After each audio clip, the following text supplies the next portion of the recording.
1. What's up to our sidekicks and hedge folks out there in the Mother Loving Geek Nation? Welcome to the Lady Raven's CultPop podcast, episode 88, a show where we talk about Lady Raven,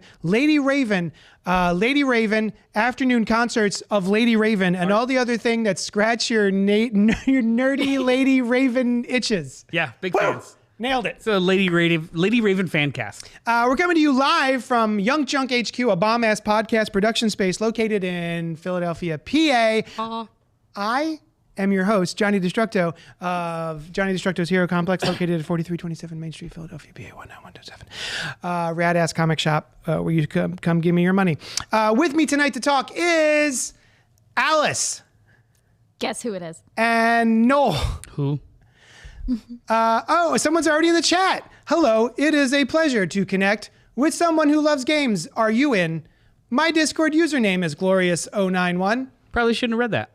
Hey, but how come if your Discord username is Glorious091, how come it says Glorio_82? I don't, you know what? Don't answer the question. Don't worry about it. Also in the booth is our trusty producer, Dylan. Oh. Dylan. Whoa, wait, Dylan. Are you What up? Oreo82? I'll never tell. Oh, you That's my M. Night Shyamalan you sneaky twist. son of a bitch. He's Glory Hole 82.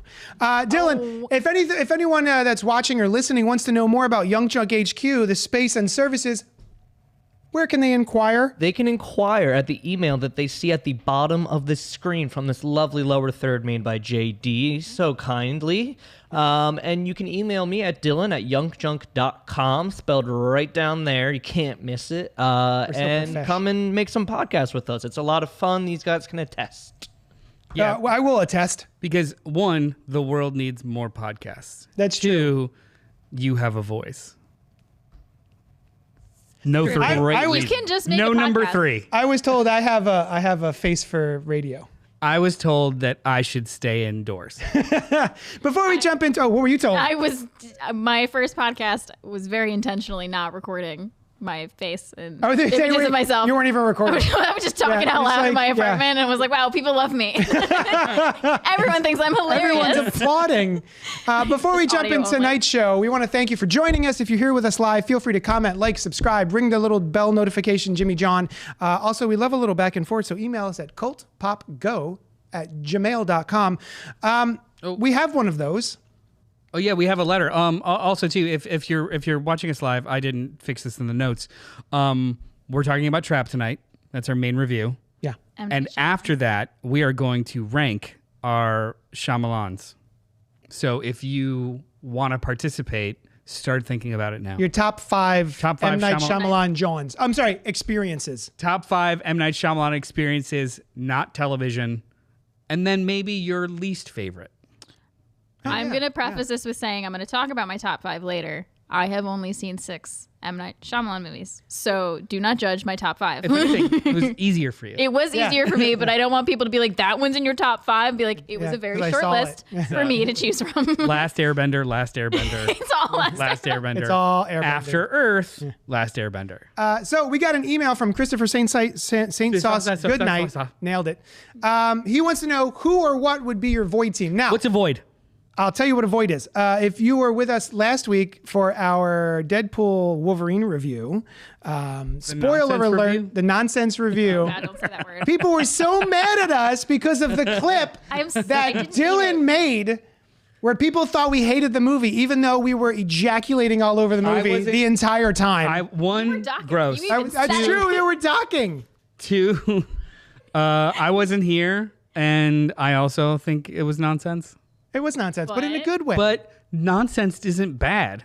I mean, what's not nonsensical about, hey, disparate IP stuck in a fantasy void? That's fucking nonsense. Everyone stop being But I loved it. stop being so precious. It's stupid, but stupid is fun. Stupid I is great. loved it. Nonsense isn't devoid of competency, emotionality, excellent acting, fun action. Yeah. It's nonsense. It's fine. I loved it. yeah. I loved it. Anyhoomst. So, You're the nonsense. void. So in that movie, there is a void, a nether realms where people who have been forgotten have been sort of plopped. Pruned. They've been pruned and plopped into the void. So Christopher St. Saucy Goodnight wants to know who would we pick? Who's your void team? Who's your void team? Now, I think we each... Hey, Eddie Madison. Hey, Eddie. Howdy, y'all, he says. Eddie, who's going to be your void team? Let us know. I think we all picked different... down different avenues for this. I corrected my error. Okay. I misunderstood the question. How do you want to do this? You then me? I'll go. Okay, you go. I understood the assignment as in the comic book media space, who would be pruned in this void. Yeah. So I went with, I think, an incredibly holistic team of 3. First one, with a bullet, Nicolas Cage Ghost Rider. Nice. 1000%. That's a good choice. I dare say there's going to be no better choice in this conversation. So there, Nicolas Cage Ghost Rider. Second choice, slightly controversial, Robbie Reyes Ghost Rider. Oh, I love Robbie Reyes. Excellent. And that was like the best season of Agents of S.H.I.E.L.D. The actor is great. Gabriel Luna, I think his name is. Awesome. 2 Ghost Riders. And in this Ghost Rider sandwich, Who's the meat? Netflix Luke Cage. Oh, nice. So I've got Hellfire and I've got Unbreakable Super Strength. I love it. We're in. I can't think of anything I can't do other than swim. He's very heavy. Either both, like all 3 of them might be problematic in if there's a lake or something. Also, if there's no vehicles, kind of fucked. Oh, I have a question. But, still cool. In the email, did we say what the Void team was trying to accomplish? No. It's no. just... Team. So I'm trying to just come up with any kind of Okay. utilitarian team that's Okay. able to just... That's what I was... Like, my team is nonsense. I feel like my team can But win in a a fun way. Yeah, nonsense. Let me- you know what? Win in a fight, but also my make team's lunch. just nonsense. You can make lunch too. I just want to hang out with them. You bring up a good point. What's that? You said if there's no vehicles, they're screwed. A little bit.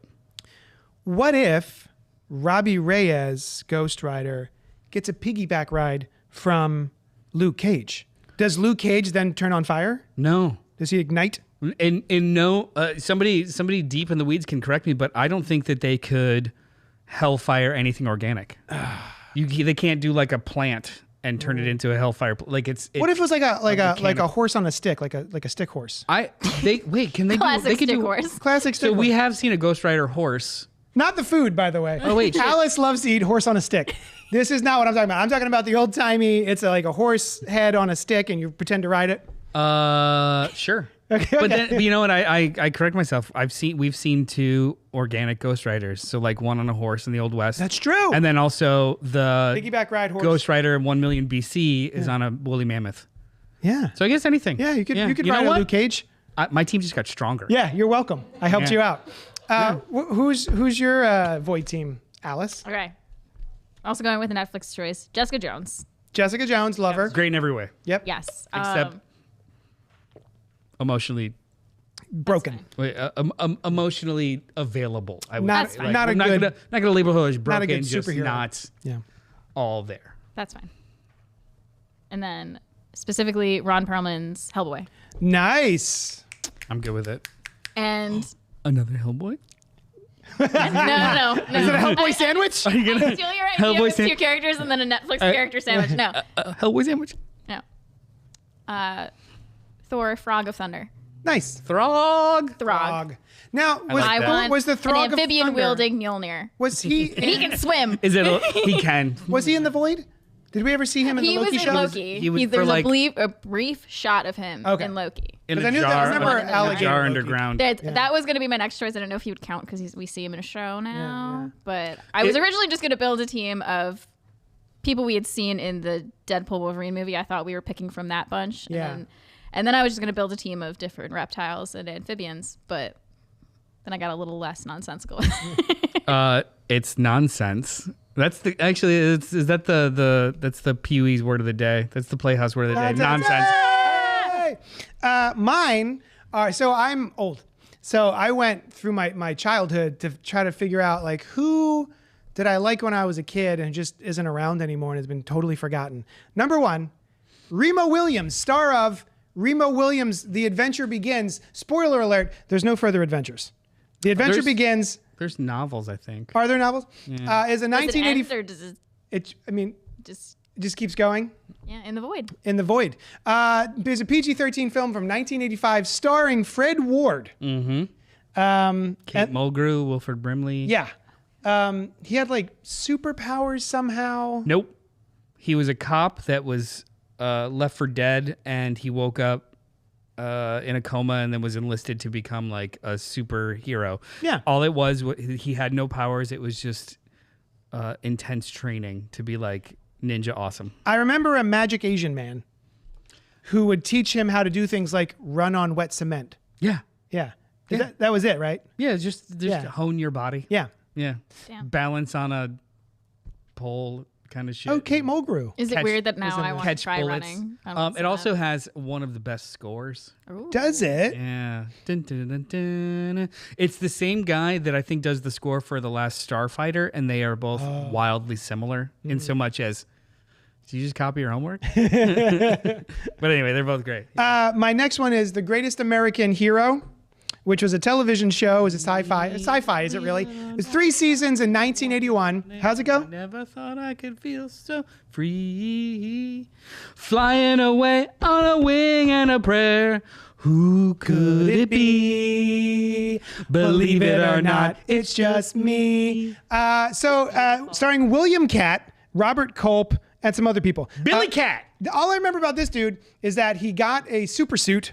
Where is my super suit? He got a super suit from Aliens, and he could never land. Well, it It was always like a big gag of like, I don't remember. he can't land. He just like rolls into shit. I don't like the suit has the powers and he puts it on, but either the manual is destroyed and or not with the suit, so he has no idea how to function it. Yeah. Yeah. So like that's the Didn't come ongoing with gag for the instructions. whole show. Super suit doesn't come with instructions from Aliens. Went on a road trip through the desert. Mild-mannered high school teacher Ralph Hinckley is greeted by extraterrestrials who present him with an extraordinary red flying suit that imbues him with uncanny powers. Learning of the suit, high-strung FBI agent Bill Maxwell convinces Ralph to help him fight crime. Ralph's girlfriend, attorney Pam Davidson, also knows of his secret life as a superhero. So that's my second one. My third is Andrew Clements from a show called My Secret Identity. Have you ever seen this? No, I know sounds you familiar. haven't seen it. Sounds familiar. Let's see the pad. Starring Jerry O'Connell. Oh my god. Yeah. It was a TV show from 1988 to 1991. Very young. Post 3 seasons, 72 episodes. Yeah. Post The Body, Lean on Me, Jerry O'Connell. He stars in this show. He's just a kid, and in the first episode, he's got all of his comic books hanging on his bedroom wall. I thought that was so cool. Is it? And then Listen, the rest of the show is him just going through the comics. Just page by page. Yeah. And then there's a kooky scientist who does experiments in his garage next door, and he winds up, whoopsie, I wandered into your experiment, and now I have superpowers. However, his superpowers suck, so he can't actually fly. He gently floats, and in order to get where he needs to go, he has 2 spray cans, aerosol spray cans, in order to float through the air. Okay, so I blame him for the climate crisis. It's all Jerry O'Connell. I did know this exists. It looks really familiar, but more so than the show itself, I remember Dan Slott sharing this on social media, the opening credits sequence, and saying he would I would adapt the shit out of this. Yeah, like turn it into something. I loved that when I was a kid. 1988. I was 10 years old. Wow. Yeah, I loved it. You would lose. Oh, and then You would lose. You would lose the fight. oh yeah, no, this is just for This is nostalgia. This Nonsense. is fun. nonsense. It's nonsense. This is fun in the void, not necessarily kind of like. If I'm in the void, I want to have fun. I'm just having fun in the void. I'm going to hang out with you guys. I You wanna guys get are going to out. get help. I mean, I'm just going to hang out with you. Even our teams could probably work together to get Yeah. something done. You guys are just hanger-ons. Yeah. We get on your Comedic coattails. Yeah, like oh, we lost another one. Remo was running up the rear.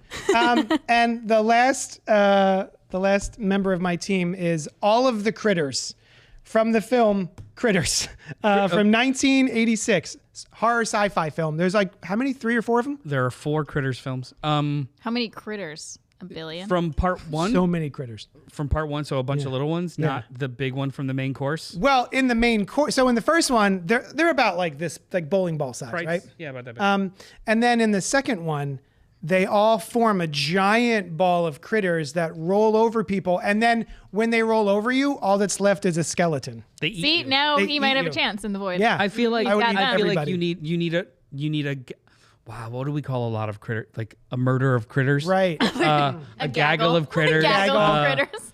I'm lousy with critters. A guffaw of critters. Lousy with A critter of critters. I don't know. But yeah, just a lot of them so they could transform for you. They could ball for you. Yeah. Yeah. They can ball for you. When Straight balling. when Cat from Ball is Secret life. Identity can't get the shit done. Yeah. Like what are you gonna do? Float? And then the critter's just like So, Christopher saying saucy good night. I hope that answered your question. Oh, what are his? Oh, his Yeah. were Daisy / Quake from Agents of S.H.I.E.L.D., Magic from New Mutants, Which played is by Anya Taylor-Joy. Great. surprisingly character. good.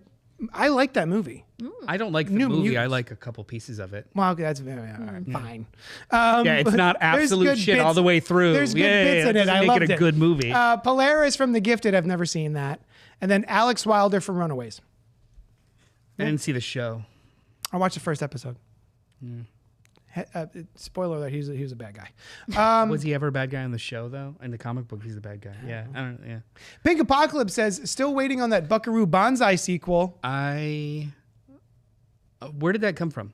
Pink. Maybe Buckaroo is in her Void. I want the entire Hong Kong Cavaliers in my Void team. I want Perfect Tommy.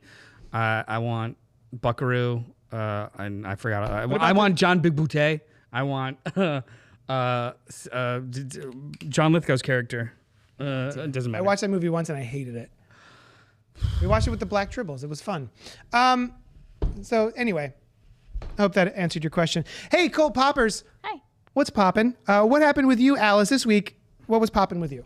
Well, what was poppin' was I watched Hell House, LLC, Origins, The Carmichael Manor. That's It's- all one title. It's all one title. There's a Fuck colon you. in there after Origins. Which number is it? So this is the 4th movie. Okay. And so, fun story, I've seen the first Hell House, LLC, and I really liked it. It's a really fun found footage movie. I love a good found footage horror movie. yeah, me too. And so it was cool. It was a lot of fun. And Kos and I were just scrolling through Amazon Prime, and we saw this one came out last year. We hadn't seen the second or the third one, but because this one was called Origins, I was like, oh, it's probably a prequel. That stands to reason. I watched it. Turns out it takes place present day. I still loved it. I was still able to follow along with the story. It does connect back to the original. Okay. And it's cool. So it's these people go to this place called the Carmichael Manor, and they're like ghost hunters or like true crime like podcasters, and they have their own website. And so they're doing their own footage. And while they're doing their own footage, they find footage in the house, which is what makes it also a prequel. And so it's All right. super interesting to see them cut between the footage of them doing their stuff, but then also the footage that they found. It's a found 'Cause- footage movie about other people yes, finding footage. Yes. It's Fantastic. It's very Meta. footageception. Does it ignore the first one or the other two? I know No. you didn't see 2 or 3. I was I going to didn't say see 2 or 3. I think it has aspects of all of them. I was reading more about it afterwards because I was like, there's definitely a few things I missed, but the main thing that happens in, have you seen Hell House? I saw the first one a million years when it came out. Yeah. So they but I like, completely skipped 2 and 3 because I heard they're trash. it's the same town. Yeah. I Sorry, skipped 2 and garbage. 3. Not trash. Garbage. Garbage. heard I they're skipped 2 garbage. and 3 for the same reason. And I was like, oh, this is a prequel. It looks kind of fun. Like, let's Yeah. give it a shot. I'll probably still watch 2 and 3. 3 is also on Prime if you have like Prime to stream, but 2 you have to pay for, which is annoying. I thought honestly, I saw the first one on Shudder. I thought they were all on Shudder. They might all be on Shudder. Yeah. But we ended up rewatching Hell House LLC, the first one, after watching the prequel to be like, oh yeah, I forgot about that part. That They fucking reference it. clown is creepy. As hell. Yeah. I haven't seen it. It's fun. really good. They have some good scares in both the one that I watched, the more recent one, 2023, and the original one. There's some good like quick jump scares. There's a I don't think it's a problem. There's something about found footage movies. When one works, it's typically not replicable. Like you can't do the a same sequel. thing in the same way. It has to be. I think that's why Paranormal Activity was pretty solid, but then Paranormal Activity 2 through 17 were like, okay. I actually liked all of the Paranormal Activities. That's because you probably wanted to just stick with that one feeling as opposed to something new or progression. I have a hot take. It wasn't a progression. I have a hot take that everyone will piss on me for. Book of Shadows was good. Is that what you're saying? That's my hot take. Yeah. Book of Shadows was, at least Book of Shadows took the Blair Witch Project and did a sequel that wasn't just another found footage Blair Witch Project movie. It was filmed like an actual movie. It had a story, a plot, et cetera, and I respected that they went a different route than just being like, how can we just redo Blair Witch again? I thought it was. How did you know it was gonna? I don't know why. That was awesome. My spidey sense tingled that you're gonna talk about Blair Witch Book of Shadows. I thought it was a cool ass idea. I've revisited that movie in the last 10 years. I haven't since the theater. I saw it in the theater. What I thought was cooler than that though was the surprise sequel remake. Blair Witch? A couple years ago, Blair Witch. That was surprising. Because I actually never saw that. so It's good. it was. Is it good? It's. I don't want to spoil it. Simon Barrett and Adam Wingard, the guys. They're awesome. The Guest and stuff. They were making. We were just talking. We were just talking about The Guest. That's what we're banking. We're watching The Guest. We gotta watch Okay. The Guest. Hell yeah. And anyway, I mean, recording live. We're gonna be live. We're not thinking. So Whoa. I'm gonna have a hat. Yeah. A little peek behind the sausage. Go ahead. Pay no attention to the man Oh, behind the curtain. they announced that they co-wrote and are making a movie called The Woods. It was just The Woods. It's a movie called The Woods. It's coming out this October. The Woods, at a film festival like 20 something days before the release of The Woods. It was a surprise, and everyone in attendance, like, it's actually a Blair Witch sequel. And it was a surprise. And then in theaters, all of the posters were switched out of it. Same thing, just Blair Witch instead of So cool. The Woods. It was cool. I mean, love maybe it stuff would have like been that. maybe it would have been more popular if they advertised that it was a Blair Witch sequel. But Yeah. either way, it was kind of cool. And I thought the movie was pretty solid. It was like it was a direct sequel 20 something years later That's of like- a relative That Okay, wanting to know interacts. what the fuck It's happened to brother or Yeah. something, right? Looking Yeah. for his sister. Yeah. That's I knew about that, and I was intrigued. I just haven't had it. And it has a pretty wild ending as far as I does. remember Yeah, too. it Yeah, does. it like People shit on that movie, but it doesn't. Well, I mean, it doesn't work, but it's such a good swing that I don't hate it. Like, okay, cool. Yeah, you should check it out. Yeah. Okay. Anyway, if you're looking for fun found footage, check out Hell House Fun LLC, found footage. and then Origins if you want to skip the other two, like I I did. have a Hell House LLC a therathon, a Do it. terrathon, Terror- This is actually fun fact. foundathon. This is the footathon. second time. Found footathon. Yeah. This is the second time with a horror franchise where I saw the first movie and then the fourth movie. What's the first again? First one was Scream. I saw the Oh, first 1 and movie. 4? I saw the first movie because the first movie came out when I was 3, so I didn't see it in theaters, and I really loved it. I hadn't seen the other two, but then the fourth one came out when I was in college, so I went with friends to see it on Halloween night. I was dressed as a Ninja Turtle. I was Leonardo, and That's fully, your favorite turtle? yeah, it was 4 of us. Raphael dropped out last minute, so it was me. I was Leonardo. My friend Ashley was Classic Raph. Michelangelo, and then Mikey. Fucking thinks he's It has better nothing to do with than the story. the group. And Brittany was Donatello. And we had a blast. I fully face painted everything, like dressed as turtles. Went and saw this movie, and I had a blast. So then I went back and watched all the other ones, and I was like, oh my god. I like I already love Scream, and now it's my favorite. Scream franchise. 4 is another one that Scream gets 4 is shit on. It's so so good. I love it. I think revisionist history has taken care of it. Has it? Scream Good. 4. People, Yeah. I was like, this movie is the best of the Screams after number 1. Yeah. Yeah. Well, 3 was so bad. Yeah. And 2, the reveal, I just didn't buy the reveal. 1, 4, 5, 2, Oh, now we're right. 6, 3. Yes. Yeah. Yes. Yeah. Fucking nailed it. Yeah. So Pink's in the chat going, sequels never made, a.k.a. Remo Williams. That's why she was talking about Buckaroo Buckaroo Banzai. JD, I love you, my friend, but please never say the pink behind the sausage ever again. Now, what I said was a peek behind the sausage, like as opposed to a peek behind the curtain, but also how the sausage is made. Yeah, so we murder everything here. Yeah. So it's the peek behind the sausage curtain. Ugh. because you need to know how the curtain was made. I think that's how it goes. Yeah. Classic. That makes Classic perfect sense. phrase. Yeah. All right, Noel. Yeah. What was popping for you this week? I was popping all over the place. Gross. Boy. No. So a new movie. I longed for a time when I was young, and Don't we all?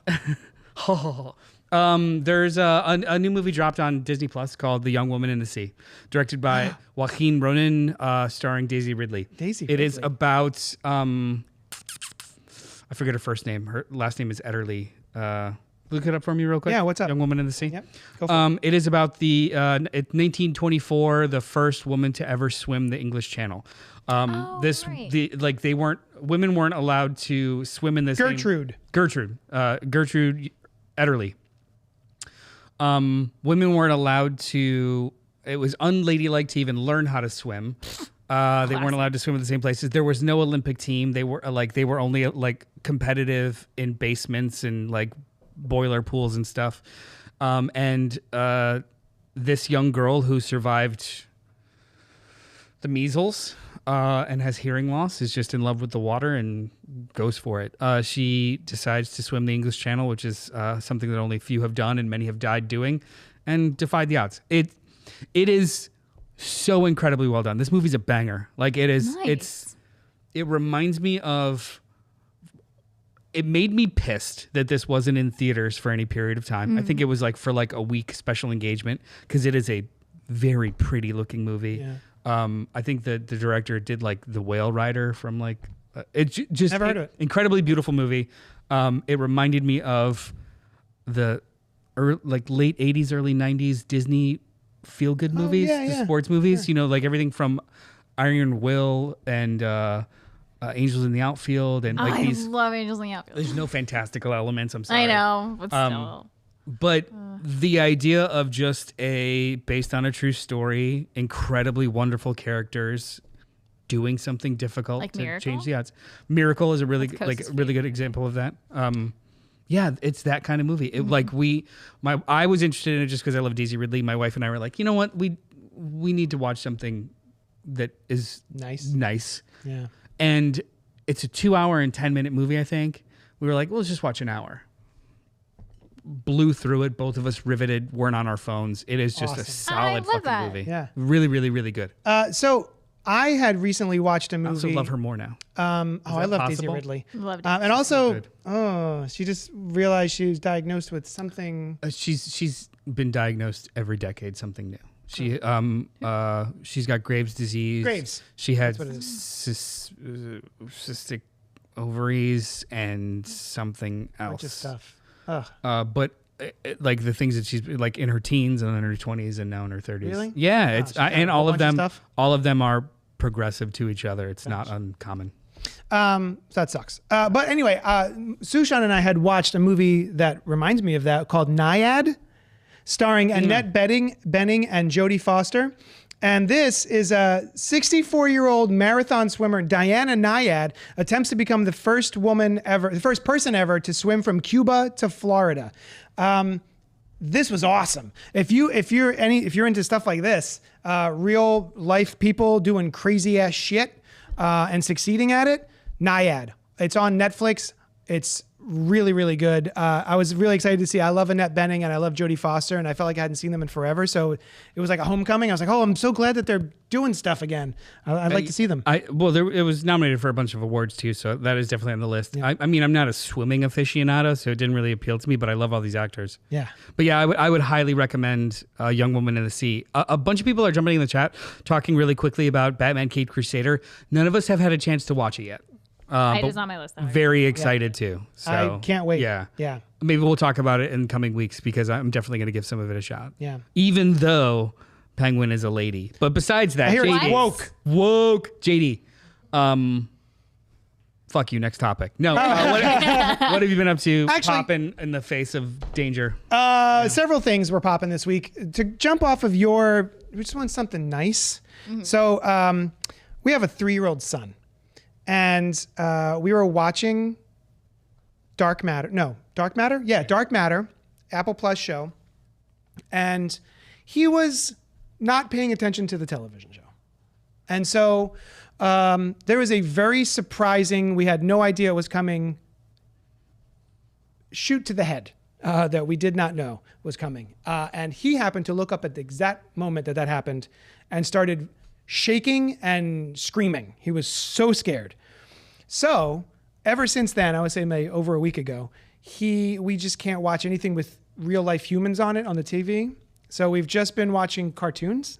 So I put on like Teen Titans and some Miyazaki films. And we watched Kiki's Delivery Service, which I thought I had seen. Turns out I never saw it. It is so delightful. It is like a nigh perfect children's movie. Everything about that movie is sweet and delightful and funny and charming. Like have you guys seen Kiki's Delivery Service? No. Really long time ago. I had a Miyazaki phase in college, and I watched so many, and they're all good, but they kind of blend together, and then a couple bubble to the top. Kiki's Delivery Service bubbles to the top. Yeah. We also watched Ponyo. That one I never saw. Ponyo was adorable. That one was sort of after- it's like a little lower than that. That was after Spirited Away, and Yeah. after Spirited Away, I was just like, they're all the same, man. So we watched those, and speaking of something nice, it was just nice to like be in those worlds, and it's where everything's kind of sweet. But then Something else nice? But then I watched The First Omen, which is a movie that just came out, directed by Arkasha Stevenson. Thank you. And Noel, you also watched it like minutes before we went on This air. afternoon. What did you think of it first? I loved it. I have watched The Omens 1, 2, 3 when I was growing up. And there's a remake too, right? And We then were just talking about that. With Alice Julia reminded me Stiles? of the remake that I saw and forgot about. Directed by John Moore, I think, whose claim to fame is Die Hard 5 and an Owen Wilson action movie with Gene Hackman called I'm Behind so Enemy impressed Lines. with you right Yeah. Was I right? John Moore? Oh, I'm not sure. Fuck is wrong with you? So anyway, I liked the Omen movies well enough. They were they're like fine. old timey spooky Johns. I remember the third one had Sam Neill, like Damien as an adult becoming a politician or something, like a president. Or Makes sense. Classic Grace. but yeah. But then, so this is a prequel to that, The First Omen, and it is about the mother of Damien, which you don't know who it's going to be Yeah, unless you pay any attention. I don't know if it's like I guess it's more about, to me, it's more about the things that needed to occur to even bring Damien into existence. Yes. So it's not just like Lady Preggers with the baby. It's just No. like more generations Conspiracy? of crazy stuff that needed to transpire in order to Yeah. facilitate a male Antichrist. Yeah. Movie's fucking gnarly. It's so good. I am mad that I didn't make time to go see this in theaters. Yeah. This one. this movie was I so hear The cool. First Omen and I go, Yeah, I didn't care. whatever. I had no idea it was going to be this good. Nell Tiger Free, the actress, amazing. who plays Margaret, the main star. She was also in The Servant. I served her once when I was a bartender. Oh yeah. She's Well, because they filmed The Servant here in Philadelphia. Exactly, yeah. And then she sat at my bar. What was her drink? I Just make something up. want to say it was like white wine or something like that. okay. Yeah. boring. She looks like no. Anyway, she's absolutely phenomenal in this I couldn't believe. I- yeah. Oof. there are things that she's required to do that I don't know if, and I watched all of The Servant, so I thought I knew her range in so much as like there are some really weird, wild things that happen in The Servant, to like disassociating crazy body stuff. Not to this level, man. Yeah, man. It was like a body horror. I don't understand how this movie was in theaters. This movie is so fucking gnarly. I don't understand how. I don't know why. First of all, it was financially successful. Was it? And it was very, very well reviewed. It's But got like an 80 something Rotten Tomatoes. why was there no?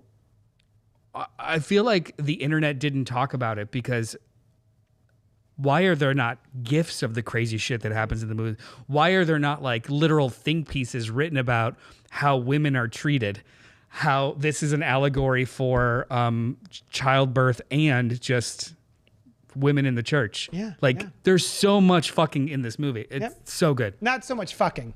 There's only a little bit of fucking. There's a lot of beast fucking. Yeah. There is. If you want to make a Damien, you got to fuck a beast. Yeah.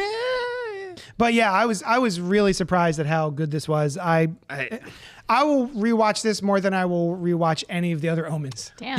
Yeah. It's not the first Omen. It's the best Omen. Yeah. I'll say it. Highly recommend. So if you're into the Omens, if you like spooky stuff, if you like, I realize I like Catholic horror movies, Christianity horror movies. Costa does too. It's the perfect setting. Costa loves. Okay. Costa, I like a good exorcism. Any, do I. any So do institutional system is Yeah. the perfect setting for fuckery. Where Can I a ask you cult this? And does something bad. I'm kind of calling Costa out. He's not watching because I know he's at a Quizzo thing right now. But A Quizzo for CultPop. They're asking you all CultPop based questions. He's a at the huge bar. fan of this podcast yeah. trivia. But he loves like church based or like religious based. Big religious freak. Got it. So have you both seen Midnight Mass? Of Yes, course. The show. of course. Okay. Oh. Brilliant. Love that show. Costa, like, I came home one day and Costa was just listening to the creepy church songs from it. Like, I walk into my apartment and the man I'm going to marry is just sitting there listening to the haunting church music. Yeah. He's like, I love it. It relaxes me. And I'm like, I'm scared. Like, I'm worried. That's not helpful. But he loves it to that level. He's like, oh my God, I love this song. And I'm my wife was working can't. when I watched this afternoon. My wife was working in the kitchen, just like one room away from me playing this movie. And there are so many like not necessarily jump scares, just like the sound design of this movie is intense. So it's just like it goes from 0 to 100 very quickly. And then when the movie was over, I didn't turn it off right away. I just let it play. And it was about 3 or 4 minutes until I realized, like, I'm just listening to weird fucking hymnals right now. Yeah. That's what I've come It was up just with like, the weird hymnals. I'm like, and then screaming. I'm like, what the fuck is going on right now? Yeah. oh my God. And then I saw someone. I saw the devil. Speaking of Midnight Mass, it goes down in my history as one of the episodes as one of the best cut to black, haunting, gave me chills. I thought about it for a while afterwards, stomach, like yeah. end of an episode, cliffhanger. Yeah. Oof. Also, I imagine you know what I'm talking about. Yeah. yeah, of Yeah. Boat. yeah. You know what I'm saying? Yeah. You know what I'm talking about. But that is also like I love that show in so much as it's a perfect example of you don't have to write villain dialogue, just pull directly from the Bible. Yeah. Yep. It's all Oh my there. God. Yeah. And have them recite it in kind of a monotone threaten, and you're good. Yep. Throwing some And that's creepy hymnals. and that's the greatest villain speeches known Of all to man. time. Yeah, Also, Bill Nighy was in this. yeah. was in the first Omen. And Sonia Braga. Look, this Where's movie's Sonia great. Braga from? Wow, a lot of stuff from the '80s. I didn't realize she was this old now, but you know, Yeah, born in 1950. That's how time works. Kiss of the Spider Woman. Kiss of the Spider Woman. Yeah. Anyway, highly recommend Great movie. the first Omen. If you get a chance, go do it. Where did I watch it? Hulu. It is on Hulu. Hulu. Oh yes, Yeah. yeah. I saw it on Hulu. Pink says in the chat, David Lynch had a health announcement this week. It's going to affect his filmmaking. He said he's not retiring. What was the announcement? David Lynch announced that he has emphysema. He smokes. Oh. He smoked for a million years. Quit 2 years ago. That sucks. Still has emphysema and was like, "I'm not retiring." Yeah, that's classic. Yeah, that's Lynch. David Lynch. Yeah. Does he still do the weather every day? Anyway, whatever. So before we review, we're gonna do that. Should we do it first? Oh, Our top five. that's how I had it in the notes. So we're gonna review Trap, the new M. Night Shyamalan experience, but we're also going to bracket through our top 5 Okay. Shyamalan experiences. What should we do first? Trap or Let's do our top 5. We'll do our top 5. Put it in the chat. Let us know your top 5 Okay. Shyamalans. So we're gonna do this bracket style. right. You know how this works. However, this is the first time you've done a bracket with us. Yeah, but one of my favorite episodes before I was on this podcast was your March Madness bracket, where you talked about comic book movies that were made into. Not dissimilar. So Okay. we will from 5 to 1 each give our answers, but we will not talk about a movie until everyone has mentioned it on their list. Ah, okay. Side note, I like when you do this because it seems like you're going to spider crawl onto the table and Full eat us. Exorcist. Yeah. Going back. It's like, But it has to be like so really excited. jointed, like I'm ready. All right, let's start. speaking of Please horror tell. movies, that's one of the scariest things when suddenly somebody moves really quickly. Oh yeah. Yeah, of course. sorry. Yeah. You should watch The me Last chills. Omen. Yeah, it's gonna happen, isn't it? Yeah. Also, the little tiny spider in her eye. Dude. Oh, I remember that. What a good close. I don't mind spiders. I just Also, don't like eye stuff. The movie's so beautiful, and so Yep. much is like I could stop stills and just like her spidery hair. There and, is like, there's one so much scene fucking- where there's candles doing this. It's like a slow pullback, and you can see the candles in the church, and it makes a mouth of teeth around her. It's so Oh, gorgeous. It is a my God, beautiful that's movie. sick. I like Yeah. A plus. It's nuts. A plus. I wish we were reviewing that tonight and not Trap. But go on. Anyway. Yeah. Shit. So we'll start. Dylan's gonna participate as well. So Dylan, I'm gonna start with you, and then we'll go this direction. What is your number 5 Shyamalan film? Okay, so my number 5 Shyamalan film is I literally have to have my text. Split. Hold off. We're not talking about it yet. Alex. Okay, my number 5, and again, I've only seen 6 Shyamalan movies. The Happening. We're gonna talk about The Happening because it didn't make anyone else's list. Okay, because Tell me why that is your 5. because Of 6 is six. The Last Airbender. Nice. Five. My 11 and 12 are The Happening, and then The Last yeah, Airbender. see, it's because it's the bottom of my list. What The bottom of my short list. Anybody want to talk briefly about the Happening? It's just it's a good concept, but a stupid movie. Yeah, that's basically it. I honestly, I don't even know if I finished the entire movie. I know I did try to see it at one point. It came out when I was 15, and I was like, the trailers look awesome. You weren't Yeah. allowed to go to the movie. You weren't allowed. Trailers to see were it. so I wasn't good. allowed out You of were the under house. 17. How I- did you go see a rated R movie? Ooh. I did have an older boyfriend, so Okay. I might have had somebody buy me a ticket. Motherfucker. Anyway, I don't know if I have anything. I don't have anything like It nice was- or bad. To I say. don't have. I feel like when I was 15, I did have the complaint that we were talking about. Either like, oh, they're scared of the wind. I now, as an adult with a fully formed frontal lobe, understand that there's more to it than that they were afraid of the wind. The concept is cool. Like Yeah. the Yeah. concept is pretty cool. I just feel like it wasn't. Yeah, like the Earth's fauna wanting to cull the population because they're Yeah. ruining the planet. Makes perfect sense. Great. Baller. Visualized very weirdly, and the pacing of the movie is just so bad. Everyone is a wood block of an Yeah. actor. Yeah. Yeah. Yeah, it was just. I mean, to be fair, they did put what's his nuts in it? Marky Mark and the Funky I was Bunch. gonna say Mark Say Wahlberg's in it. Say Yeah. hello to your mother for me. Yeah. Hey, goat. Hey, goat. Mine. doing? My number 5 is Knock at the Cabin. Knock at the Cabin. We're not talking about that yet until right now because my Oh my number God. 5 is Knock at the Cabin. We are the only 2 that have this on our list. Tell me why. I think it's 75% of it's a really, really, really compelling movie. Yeah, thrilling. Yeah, it's. I think Shyamalan is sometimes at his best when it is very contained and he just lets actors act. There is some excellent acting. That is 75% of the movie. Yeah. Anytime that it moves away from that cabin, it is the stupidest goddamn movie I've ever seen, and it takes away from all of that great effort. Okay. My biggest problem with the movie is, anytime they show the rest of the world. The concept of the movie is that is it a surprise? The concept of the movie, like you have to, It's like 5 years ago. a small family has to choose to kill one of them. One of the 4 horsemen of the apocalypse show up at their cabin and like, yo. One Here's of the you thing. has to one of you has to kill the other one by choice to save the world, and if you don't, the world is gonna Yeah. explode. The apocalypse will happen if one of Yeah. you doesn't die. It's what we call an allegory. And in the cabin, you don't know if these people are crazy or not. The movie, I think, incorrectly shows you stuff that's happening in the world to tell you what the truth is, which is a choice.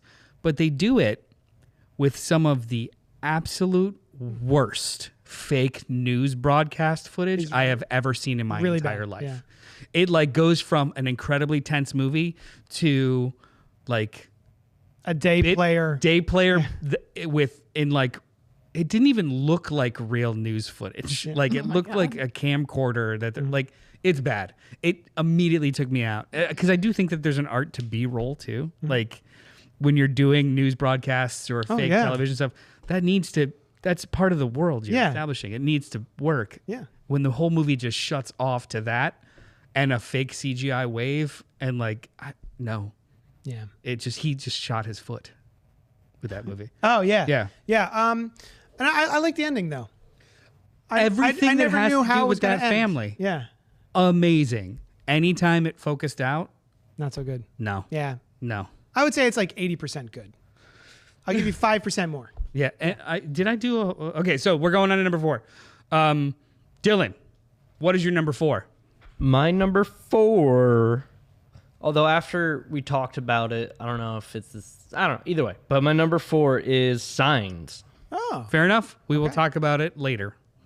Number 4, Alice. Also, no kidding. Trap. We're going to talk about that at length later. So, Yeah. you are, if this was a normal bracket, we'd talk about it now. You're the only person with it on there. Yeah. JD, Again, only seen 6.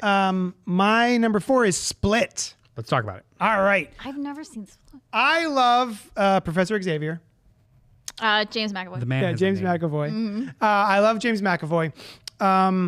And this was one that it is kooky in all the right ways for me. It is so ridiculous when he becomes the Beast and he's crawling along the walls and all that sort of stuff. That movie takes it to a crazy destination that I think we'll talk about later. Trap doesn't quite get to, but this movie is so bonkers that I'm into it. And watching James McAvoy just have a blast acting as like 100 different personalities. He probably does like 7 total, but like the character has 100 personalities within him. And watching him do the switch and everything, it was just fun. I love to watch good acting. Excellent acting. If the movie sucks, I will still turn it on to watch a scene that I think is amazing. I'm not really. Pearl. Yeah. There's 2 amazing monologues in Pearl that I will just put on. Pearl is an amazing movie, though. Don't let I like the people whole twist movie. it into Yeah. thinking that you don't like Pearl. Yeah, So I that's like on the Pearl. internet. It's nonsense. Don't say that word. But yeah, so I really like this movie. And the fact that there was a huge spoiler at the end that wasn't spoiled for me, I walked out of that movie hyped as hell. See, I've had that big spoiler you're talking about spoiled for me. Oh, it sucks. So like I've had less No hype idea. to go see it, but I do want to see it. Yeah. Split. I there's a lot of really great sequences in it, but overall, I think it left me a little cold. I like my favorite Shyamalan is when he is emotionally tethered. Like there's a really, really strong emotional theme because all of his movies are basically allegories. And Split was just kind of cool, like a popcorn flick, but it didn't really. Now, everything I'm saying is going to be thrown out of the water when I say what my number 4 is. Which is Lady in the Water. Whoa. Lady in the Water is number 10 for me. It's 2 up from the bottom. It's my 4th out of. Wow. Yeah. Now, the delta between number 3 and number 4 is about 10,000 miles. Okay.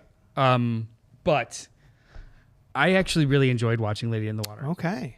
Which was, if I remember, it was based on a story he would tell his daughter. It's very much a weird yes and kind of thing where it's like the movie is about Paul Giamatti, who is the manager of this Florida. I mean, it feels like Motel? Florida. No, it's an apartment complex. Oh, okay.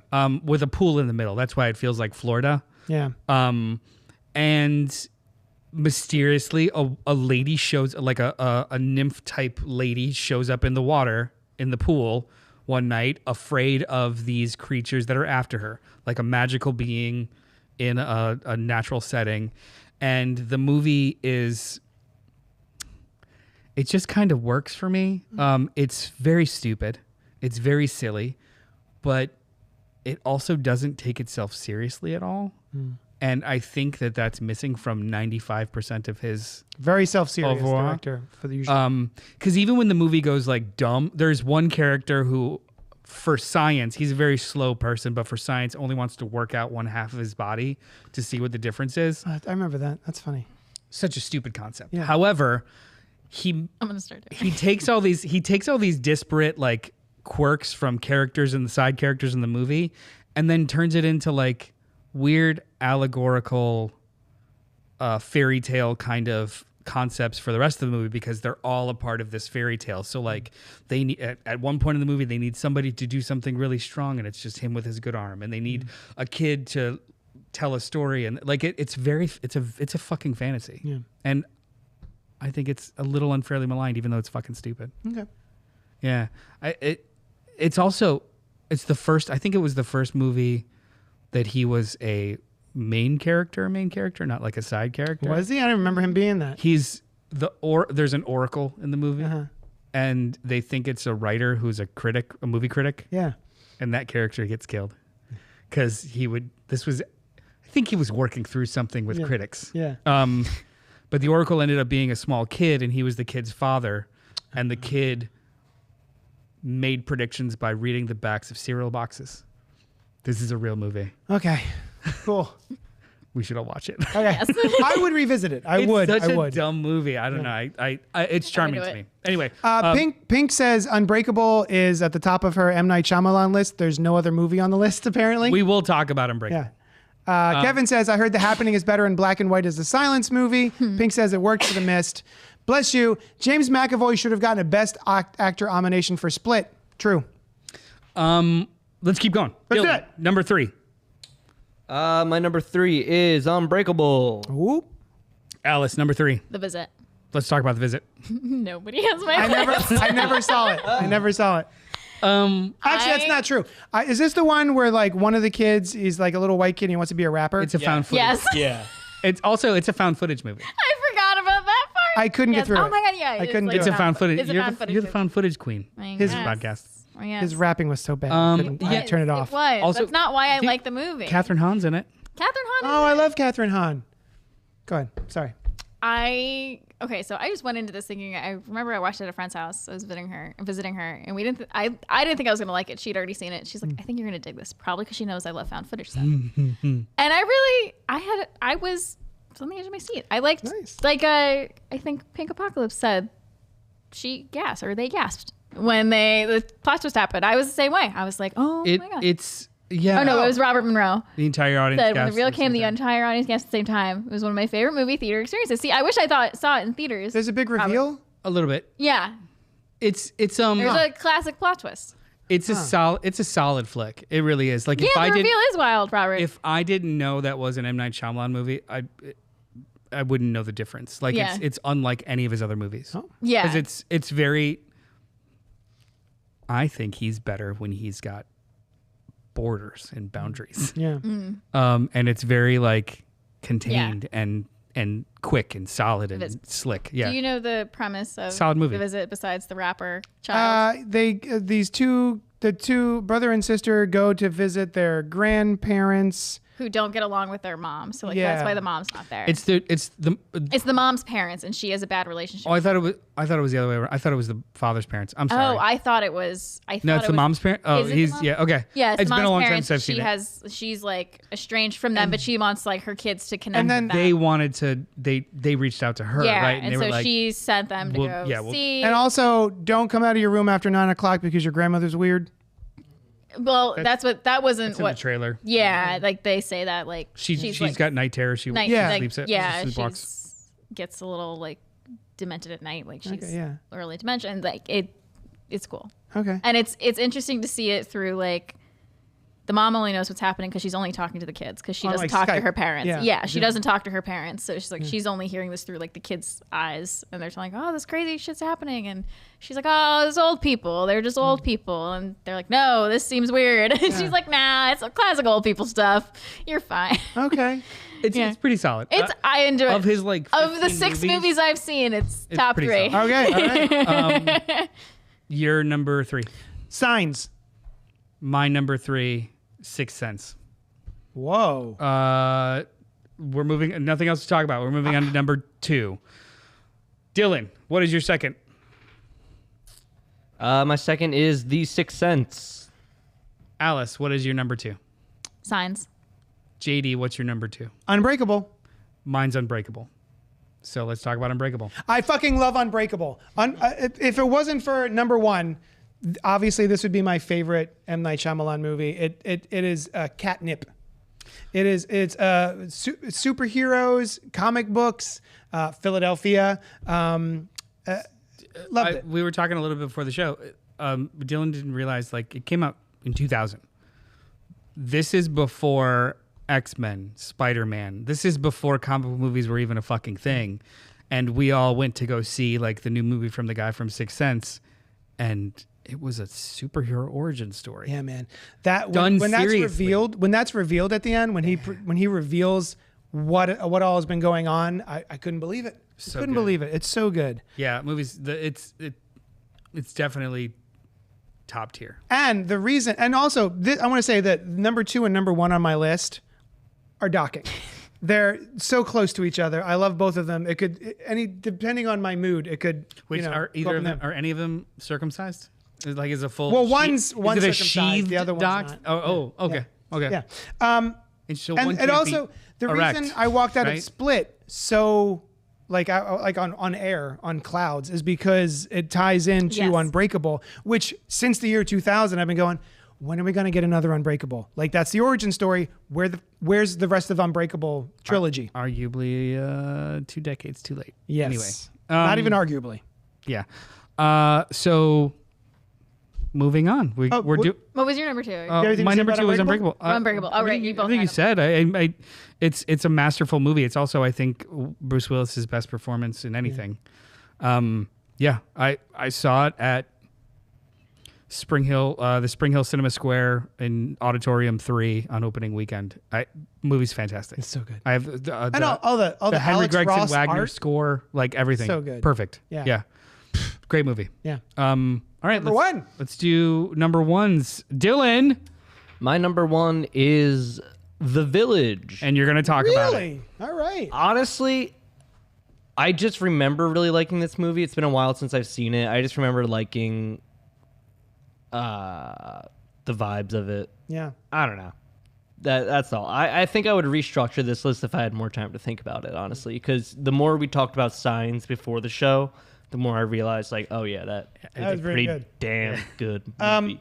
I don't, and I want to preface this. I'm not saying this as a brag, but when I saw the trailer for The Village, I called the twist immediately. Like I got it from the trailer.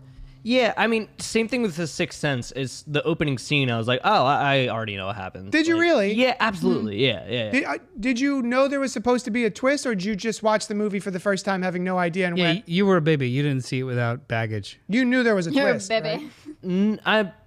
No, I didn't know there was a twist. Actually, I don't think I okay. did. I just remember calling it, just saying like, He's dead. oh well, yeah, exactly. Like I'm pretty sure. Well, he died in the beginning. Oh, this kid's talking to dead people. I bet he's actually dead. Nice. I also- Spoilers, by the way, for a 25-year-old. Yeah. Also, sorry. what is her name? Who's in The Village? Bryce Dallas Howard. Also, First time- is the lady in the water. Yeah, I love her. Oh, yeah. I knew that. Yeah. Yeah, she's fantastic. She's fantastic. Yeah, I didn't care for it. The Village. That was the first movie of his I saw, and also his fourth movie. It felt like the Emperor had no clothes. The movie was constructed, reverse engineered from a twist that didn't necessarily hold water. I feel like these ideas, any kind of creative idea needs to be stress tested. Like, I have a good idea. I should probably figure out how it gets broken and how it can be dismantled before I put it out in the world. I have a feeling we'll be talking about that again later with our main review. Basically. Yeah. It's like you need another voice in there to tell you, like, here's how that won't work, so you can like solidify your story more. The Village was the first example of like, oh, nobody's in the room telling them that's not going to work. Yeah. And it's just so confidently wrong that the movie's vibes. It's got like the first half of it's really, really fun. Yeah. The Skeksis looking fucking things and all the characters are really good. Adrian Brody and Joaquin Phoenix are wonderful. Oh, I forgot he was William in that. Hurt is wonderful. Like it is a solid fucking movie for a while, and then all of a sudden it just shits the bed for me. Valid. I haven't seen it, but I feel like I would like it actually if I did see it. But I think I might also know the twist for that one. Alice and JD, what are your number ones? Sixth Sense. I am flabbergasted that The Sixth Sense is not everyone's number one. No. I can't believe it. But I guess if you're Dylan, if you're a mastermind Dylan, and you're like, oh, I When know did the this one come twist. out? 90? No, 97. Yeah. Okay. Late 90s. So I didn't see right when it came out, but I had to have been like pretty young Yeah. when I saw it, and like absolutely did not see the plot twist coming. I saw- Like I that, saw when it I at- think of like plot twist, like that was probably like the first real big plot Big- twist I experienced. I was probably like 9 or 10. I Like, saw it at the Oakfield Mall in Chicago, packed auditorium, middle center. Nice. Nice. I went to the Franklin Mills Mall movie theater, and I took my mom to see it, and we both walked out of that theater with our minds Brookfield Mall. Sorry. blown. We couldn't believe it.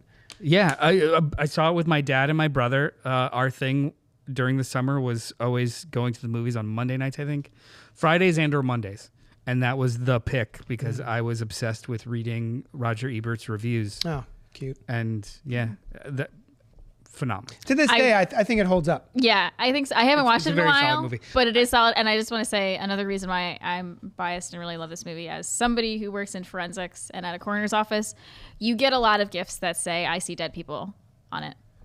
I have a few things, and I kind of love them. Yeah, I have one thing I bought for myself. Marissa Marie's Market is the artist's name. She made these little buttons, and they were all like little Barbie buttons, and it says, "This Barbie sees dead people," and I'm like, I'm buying I this. remember those. Yeah, a lot of people had those. Yeah, I love it. That's awesome. Yes, Sixth Sense is fantastic, but I actually think Signs is his best movie. Okay, that's your number one. That's number 2 for me. My number It was one is close. Signs. So good. It was close. I think It's my number Signs- 3, but Signs is the peak of his strength, his most competent and successful movie. We were watching clips of it earlier today. yeah. Every single piece of that movie is perfectly put together like a puzzle. The score, the lighting, the editing, the foreshadowing, the flashbacks, the characters, the acting. The acting, like I remember Joaquin Phoenix as the little brother, was he? Meryl, yeah. Meryl, and who's the racist guy name? Mel Gibson. Mel Gibson. That was back when I loved Mel Gibson, and I thought I still love he this was movie. awesome Yeah. in that. Like everybody in that movie was great. When somebody explodes their career in such a nasty fashion, what I had already seen is usually still ensconced. Yeah. And In what Amber? comes next, I will not support or don't feel comfortable supporting. Yeah. Yeah. So like the Lethal Weapon movies don't bother me, and this one I think is honestly his best work. Why I think Signs is the best M. Night Shyamalan movie is because it's the most well written and the most well put together. Like Signs of crop circles, got it. But then also it's a movie about faith. Yeah. Yep. He's a lapsed pastor because his wife was killed in a car accident. And the way that they reveal information is so confident. It's paced so perfectly. This movie's a masterpiece. It is. It is a I genre agree. It's masterpiece. up I there for me. love Signs so much. But like Sixth Sense is an amazing magic trick. Rory Culkin's in it. I forgot. Rory Culkin and Abigail Breslin. I forgot they were both Yeah, in it. yeah. And I also love Cherry Jones as Officer Paskey. Yeah. I love when she pops up and stuff. This movie, Tracy Abrams, Merritt Weaver played his. Oh, anyway, sorry. To me, The Sixth Sense is an awesome magic trick that kind of like shocked you in seats and like, oh, I didn't expect that. Signs is Spielberg level fantastic in every way. It doesn't need I see a that. twist. It is just It's just solid all the way through. beautiful Yeah. movie. That's a good So point. that's my absolute favorite of his, and honestly, it's a peak he's never Surpassed. revisited. Yeah. Like, because again, we were watching clips beforehand, and I was nerdily going through with Dylan, like, look at this shot, look at this camera angle, the way that they were able to get a fucking dolly and kept the light source and moved it around with the sting of the music. Watching Trapped, Yeah. where the fuck is that director? I know. Kevin says, yeah, Hey, that's Unbreakable. my 4th favorite M. Night Shyamalan movie How dare you. out of 6. Kevin says, Unbreakable is my favorite superhero movie for the longest time. Yeah. Pink clarifies, I have an all-time favorite movies list. Unbreakable is on it. No other M. Night movie is. I have no ranked M. Night list. Robert Monroe, yeah, Unbreakable, Split and Glass is our trilogy, which happened way too late. Figured out the split to The Village after about 15 minutes. I forgot. Worst. Oh, He's got a good point. Robert Monroe Jr. Science is great, but why would those aliens come to a planet that is mostly water? So, Good point. headcanon. I think it's an empty point, Robert. Headcanon Now wise, you've done it. First of all, we're assuming in the movie and dialogue they come to the conclusion or they assume that they're harvesting. So it's not a here's my new home. It's a smash and grab. They're literally just coming, grabbing, harvesting, taking people and or resources and bouncing. It is not I'm gonna set up shop. Also, that's why the movie takes place in the Midwest, not a coastal town. Right. It is meant to just be a here we go, and that was kind of reverse engineered from the idea that crop circles happen in the Midwest in cornfields. So no, I don't think that that's. I don't think that that's a plot hole that a lot There's of a people crop do circle think. in this sand. Someone really smoothed Yeah, like out everyone this sand. everyone claims that's a plot hole. It's not. Like if they were building homes and stuff. I mean, come on, they're in fucking Pennsylvania. We're good. All right. Oh, and the worst one? Oh yeah, what's your worst? Last Airbender. Last Airbender.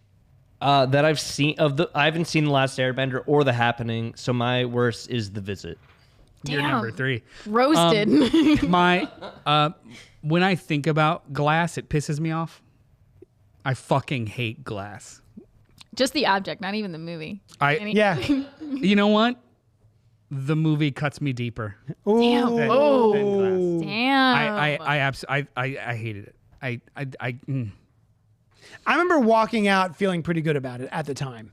My I would've opinion ruined that of for it you. has soured over the years. We would have had a 5-minute conversation after the movie, and I would have ruined it for you. Did and you I'm sorry know about that. prior to seeing Glass that you might not like it? No, Okay. I was wildly excited. Because I've had feelings about movies that like I didn't think I was gonna like, and people are like, "You should come see this movie with me," and I've intentionally not gone with them because I'm like, I think I'm gonna ruin it for you because I'm gonna be like super critical about it, Yeah. and I don't want to ruin your good time. So like that's why I'm not going to this movie with you. Oh, it's for your own good. And I'm like, I'm gonna be You're welcome such a for Debbie you. Downer. Yeah. I can already tell. I'm gonna be nitpicky about this movie. Don't invite me along. I didn't even like Split that much, but Okay. I was hyped for this because I was like, oh my God, you're world building. You should have done that years ago. Let's go. Yeah.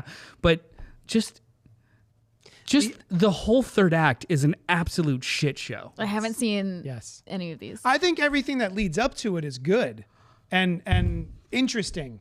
But like the way he wraps up David Yeah. Dunn's Story. story. But what? how he uses Mr. Glass is pretty underwhelming. The entire setting of this asylum is also like I was gonna say it's comic booky, but it is because it is. But it's also so self-serious. I can't have fun with it. You know, I don't know about that. The reveal at the end of what is actually going on in that asylum and the people who are running it. Oh, sure. Felt Yeah. like basically Hail Hydra. Oh, I was thinking more like Hellfire Club-ish, but yeah. Yeah. I was like, oh, that's pretty cool. That's very comic booky. It was, In a but very it just, silly way. It was also that was all revealed after mishandling some of the most basic shit. At that point, I was like, "What are you putting a cherry on this shit sundae?" Yeah. Thanks, cool. The movie pisses me off. Yeah. I'm so sorry. Let's talk about a better experience. Trap. Okay. It is better than I think. I think Trap is better than Glass. All right. So Trap. We're gonna talk about our sort of overall I'm gonna do my crawly thing. our overall thoughts on the movie, and then we will tell you when we're gonna get into spoilers. So a father and his teen daughter attend a pop concert only to realize they've entered the center of a dark and sinister event. Directed by M. Night Shyamalan, written by M. Night Shyamalan, starring Manhunk Josh Hartnett, Ariel Donahue, and Salika Shyamalan. Lady Hunk Haley Mills. Is Allison Pill a lady hunk? Sure. Yeah, Yeah. I think so. I was very excited. I had no idea Allison Pill was in this. So Yeah. when her name popped up, I was like, ooh, very exciting. And Kid Cudi. Didn't know that. Hey, Noel, why don't you start us off with your overall thoughts on Trap? Alice's fourth favorite. Alice's fourth favorite, and notably so. I was actually pretty pumped for this movie. I love Josh Hartnett. The trailer. The trailer is fantastic. I love Josh Hartnett. I'm a faculty stan. Oh, I love The Faculty. If you haven't seen it, watch it. Also, Halloween H2O is like top 5. Yeah. No, top 3 Halloween movies, yeah, maybe. yeah. Yeah. So I was down for this, and I think and Knock at the Cabin didn't piss me off. So I was like, okay, maybe this will be great. I'm very excited. I love the idea.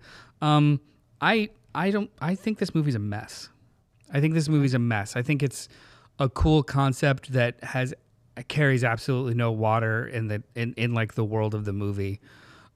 So much so that like I kept trying to come up with like headcanon to make movie work. And there's a point, we saw it together. There's a point in the movie where I like, we're in the third act, things are winding down, and I just like hit you on the shoulder. I was like, how the fuck did this even start? Yep. Like, how the fuck did this even start? I believe we said it at the same time. Yeah, it was like but yeah, this yeah, whole like, movie. The whole movie is predicated on an idea, and you are an hour and a half into the hour and 45-minute runtime before they. It doesn't even need to be. It's just none of it makes sense, even for silliness. It doesn't make sense. Like, you can poke a hole in absolutely anything, and it's not. The movie's not fun enough for me to forgive that. Okay. And I will be real specific in spoilers as to what truly upset me about the movie. Okay. What about you guys? Alice. What are your overall thoughts on Trap? I went in actually with low expectations. I did really like the trailer, but I was thinking, I thought it was going to be, I did very much enjoy Abigail. I want to say that. But like, I felt like Abigail, like I knew it was going to happen. Like the big plot twist is she's a vampire. That's because it's in the fucking trailer. So I thought the big plot twist was going to be like, oh, he's the serial killer. And I'm like, that's in the trailer. So I was like, what else is going to be like that? So like, I was like, oh, there's more to it. So I was like, okay, like I had a fun time. Yeah. Like, it's not a great movie. I'm not going to watch it again. But like, it exceeded my very low expectations. Okay. But I also think it was kind of a mess. Cleared the bar. Bar was very low. Cleared it. Yeah. I thought it was fun seeing Josh Hartnett in this role. We'll say it 8 or 9 more times. He's awesome. Yeah. He's nonsense. No. He's nonsense. He is. Never going to say that again. He is sense in a nonsense world. Josh Hartnett. Yeah, Josh Hartnett. I was very happy to see that he was back. Also, dreamy as fuck. Yeah. Like, still looking honestly. good. He's shirtless for the whole third act, and goddamn, Yeah. dude needs to be in more. I didn't understand why, but Yeah. For mess, I guess. I don't know. We don't. That's true. We don't establish that. yeah, as that's to true why- for mess. But what- then like, we don't establish why not any the of his pants? any of his. I'm not trying to get him to strip on camera, but just like, why are. if you We he's gonna be don't. thorough, why just the shirt? None of his prep or system is established. Mm-hmm. It's just like, okay, I guess he's taking his shirt off now. He worked out for a reason. I mean, yeah. This was it. Hey, if I looked like that, I'd do it too. What'd you think? I went in with high hopes because the trailer got me hyped. I thought that the trailer really did a good job of getting me excited for this movie, which, you know, M. Night Shyamalan, his track record for me is kind of half and half at this point. But I was really excited going into it. And I didn't dislike it as much as you did. Sure. I'm a hater. I do think that it is He says proudly. a little silly enough that it gets away with a couple of its decisions and its explanations. I think it's kind of in spurts. Yeah, I could see that. it's kind of in the Unbreakable / Split realm for me. It was like, it's a little hyper, like it doesn't exist in a real world. Nobody talks like that. Nobody makes those decisions in the real world, much like probably like maybe Split, stuff like that. Yeah. So I actually had a pretty good time with it. That being said, there are a lot of problems that I saw and clocked as they were happening, but then I was just kind of like having a fun time anyway. I will say there is a big difference between Hitchcocking your way into your own movies and then writing an entire film around the fact that your daughter wants to be a pop star. We're going to dig into that in spoilers more so. Maybe that's a little negative on my part. Maybe that's not what happened. Very much feels like what happened. And I don't want to spoil, we'll get into in spoilers, but I think it gets even worse as it goes. But that being said, it's not. Where do I have it? I have it in my 7 of 12. Hey. Lady in the Water is better. I disagree. Lady in the Water is more imagination. You know, It's imaginative. Amazing Spider-Man 2, nonsense, not great movie. I love it. I love Amazing Spider-Man too. I love it because of Andrew Garfield and Emma Stone's chemistry in that movie. Sure. I will watch it just for I sobbed watching when I saw them. that theater. And also, I couldn't believe they did that. Yeah. Did Josh Hartnett have chemistry with anyone? Himself. The camera. Every time it was really close up in his face, he was looking me in the eye. And also, I counted 434,000 POV shots where someone is staring directly into the camera, talking to the audience. It's a very down the barrel. And he doesn't blink. Yeah. God, I mean, so many characters do it. Anyway. I know. It's like while they're having a conversation with each other, so it'll shoot from like this guy, really close POV, this guy. When I feel that the movie was not silly enough to be fun. It was, I think it's tonally messy. Yes. Very fucked. Yes. Josh Hartnett is in a different movie than that Mother is in a different movie than I The think Friend. that Mother's in the same movie as Josh Hartnett. It is so over the top and The movie, silly. every interaction he has is like code switched from I'm in almost parody level fun 60s style Hitchcock. Yeah. Now I'm in a cat and mouse thriller. And then like it does not fucking decide what it wants to be. Yeah. And it tonally doesn't let me like hold on to any of them. I can see that. Like that. And honestly, I don't think the movie's smart enough to be either. Okay. Yeah. I won't push back on that. Can we get into spoilers? Let's get into spoilers. Hey, if you guys have seen Trap, put it in the chat. Let us know what you thought of it. Pink says, Debbie Downer, I did not care for Twisters. They went the soundtrack route and shoved your face in it every 15 minutes to tell you how to feel. And this is coming from someone country music friendly. Yeah, Pink, I completely agree. If we're comparing how the original Twister dealt with music, diegetic and not, versus this one, I completely agree. Yeah. Did you guys end up seeing Twisters? Not yet. I haven't yet. I was saying. I want to. You haven't seen want it? It's so adorable. Sorry, I think it's an adorable movie. But anyway. Carl want from to. Tasmania says hi. Hey, Carl. Hi, Carl. Carl Tasmania. All right. Spoilers. Let's get right into spoilers. Chomping at the bit. If you're gonna put your daughter in a movie and have her be the pop star and have way too many scenes where you're just watching the Shaking. where you're just watching the concert Are you like this? on Are you gonna stage, I'm gonna crawl up the fucking roof. and then going. make her one of the main characters at the end of the movie who like takes down the serial killer. Get the fuck out of here. But you know what? As dumb as that was when the movie finally became interesting. Even though it sucked. Okay, so everyone mentioned the trailer because the trailer is fantastic. What the trailer advertised to me, and I don't need to be handheld. I don't need for it to be exactly what I expect. I just need it to make fucking sense. What the trailer advertised to me was a classic locked door mystery. We are stuck in this environment, and we're going to use all of the pieces of this environment to get through what seems like an impossible scenario. Where the fuck was that movie? Where the fuck was that movie? Because that movie I wanted to see. I wanted to see. The only scene that does that is the scene that's in the trailer with the boiling oil. Yeah. There's sequences in this movie where they'll introduce something and then just never do anything with it. I am like positive. I'm fucking apoplectic in anger with the idea of let's introduce an electronic trap door contraption in the middle of the auditorium to see in detail how it functions, what it's capable of doing, and then spend camera time on it to never fucking do a goddamn thing with it.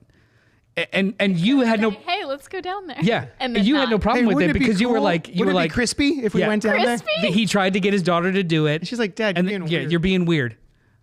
that is like story structure wise, that is we're introducing something for you to understand or remember later, and then we'll bring it back. Trapdoor. It is never touched or mentioned again, and that is just like the movie in a nutshell. We have an amazing setup, stupid but amazing setup. Yeah. And we I'm fine with stupid. absolutely Just like nothing. I'm fine with nonsense. Yeah. Why is I love there? stupid nonsense. I love stupid nonsense. So I thought for 90% of the movie, I thought they did the whole concert for him, for that, because That's what they say. Dialogue in the movie, in the beginning of the movie, like, isn't it so cool that she added added an concert, afternoon but concert? he already had a receipt, Yeah. and that's why they did it. Yes, I had the same issue. I was like, why? So for 90% of the movie, because the movie subtly told me they put this on for him, not he was just going to be there. I'm thinking the whole time, how? I know. Yeah. How? I was like, how? How? And then when they reveal how, it makes no fucking sense. It like for there to retcons be everything they just said. It makes my head canon like. To be fair, they never say that they put this on specifically for him. That is an assumption that we as the viewers make until they tell us. It's an assumption we the viewers make, knowing just how communal experiences usually occur in regards to at night, or in this instance, why is there a piece of dialogue that tells me they They're like, surprise wow, made this She happen? added an afternoon show. That- Well, because literally is a they line of do dialogue. that. They Yeah. do that on tours. They will add extra nights. They will add extra performances. A surprise If it's afternoon one. It's. That I didn't know it's a nitpick, but it's the kind of nitpick that puts a hole in your whole thing. And okay, it's a honeypot trap. Got it.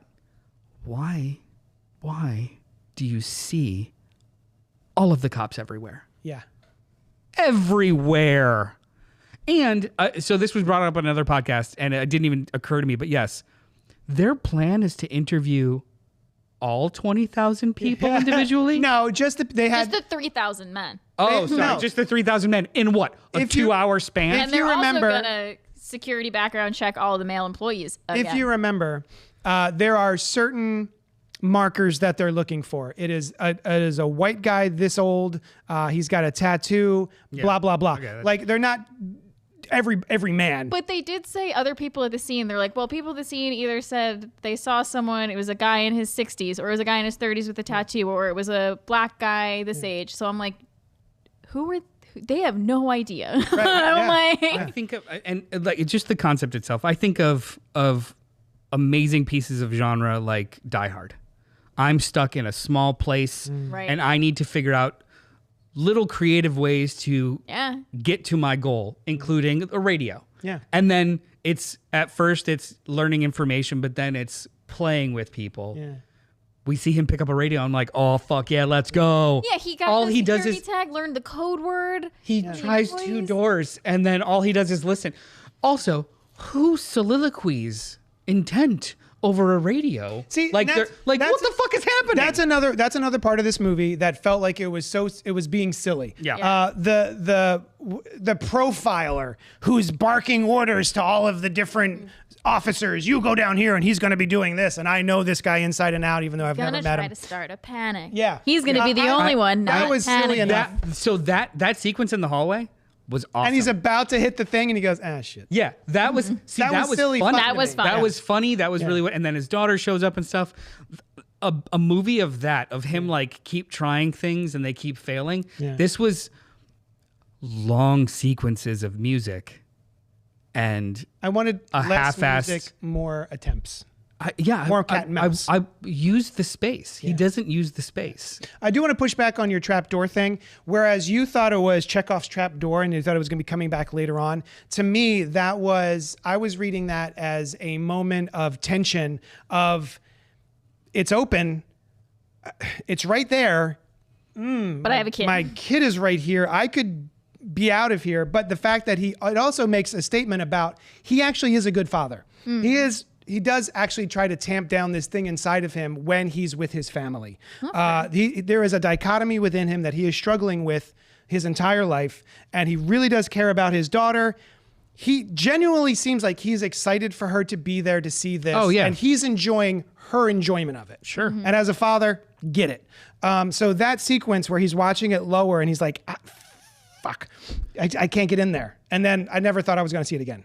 I didn't. Yeah, oh, that's fair. I didn't feel that in the moment. Sure. It felt. We're watching a thriller. All of these pieces of a puzzle should like add up to something. Yeah. If it was one scene climax or like a one scene conflict, okay, then it just feels more empty than unused. I had a problem when he goes up to the roof. Also. And then it's yeah. fine. Of course, it's going to be covered in SWAT because they're all there searching. He knows that they're searching for him. Why would they not be on the roof? And then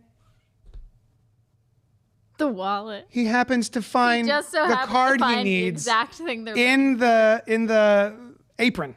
He stole an apron after. Very convenient. This all goes back to I don't think this movie is fun enough to forgive those stupid little things. Mm-hmm. It doesn't have a playful nature. I think Josh Hartnett tries to be playful, but the movie itself doesn't have like a playful nature for you to just kind of forgive stuff. I feel like it is a little playful between Josh Hartnett and that idiot merch guy.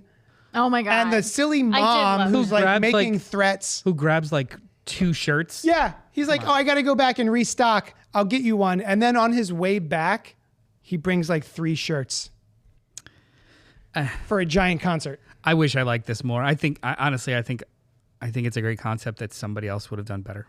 I was thinking about that today. I was thinking about True Romance and how there is a part of me that, so anyone who doesn't know, True Romance was one of the first of 2 scripts that Quentin Tarantino wrote before he got gigs. Mm-hmm. And he wrote True Romance as well as Mickey and Mallory, Natural Born Killers, both to be his first movie. Mm-hmm. And so whichever one of those he was going to pick. Neither of those wound up being his first movie. Obviously, it became Reservoir Dogs.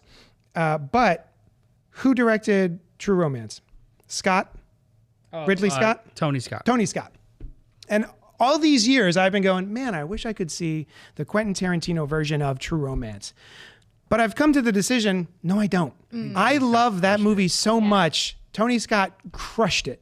Yeah. But I found myself thinking about that today and going, man, I really wish someone else had directed this movie for him. Yeah, maybe like give the idea to someone else and let them do it. I was getting really annoyed with all of his escapes. After he escapes there, he gets to his house. He's been made. The cops are coming to his house. He says to his daughter, he's like, hey, things are going to work out with the girls at school. Yeah. Hey, son, don't forget about your science project. Hey, wife, don't forget the people are coming to fix the heater next week. And then he goes into the garage with the car after just talking about how quickly carbon monoxide can kill someone. So I thought for sure he's going to off himself. I thought for sure, yeah. And I was like, that would be a pretty crazy ending. He's basically admitting to it to everybody, and he's just like, all right, love you, bye. Yeah. But then he goes inside, and there's a fucking trapdoor that has a fucking tunnel to the neighbor's house. Yeah. And then the SWAT team know that there's a serial killer that they just lost track of, and this SWAT team member is going to let somebody else randomly drive the pop star away. Yeah. Who he doesn't recognize. He's like, it's fine, I got it. And then he escaped that with a pile of clothes. Yeah. And I was like, I'm so sick of this. I was like, stop escaping. Yeah. And he goes back home. And then he goes home and he takes his shirt off and we don't know why. We do know why, kind of. He didn't want to make I found your stash.